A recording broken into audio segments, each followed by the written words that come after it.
Hey everybody, it's Jimmy from the DIY and Digital, and it's time for the January Model Railroad Layout Update.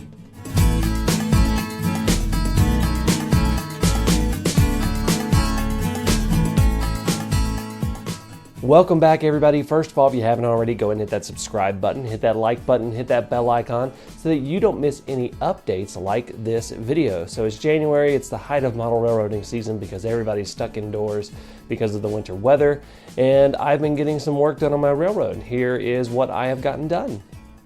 January has been a busy month on the layout. The first and most obvious thing you'll notice is I've put up a portion of the backdrop. This backdrop is from Train Junkies, and I will link it in the description below. You will get to see me install this backdrop in February, and I do not use any glue whatsoever to install this backdrop, so you'll definitely want to see that. The next thing that is a big change is lighting. I've begun installing the lighting on the layout, and I'm using LED strip lights and attaching them to an overhang that I have constructed. And you're going to get to see me construct that overhang and start installing lights in February.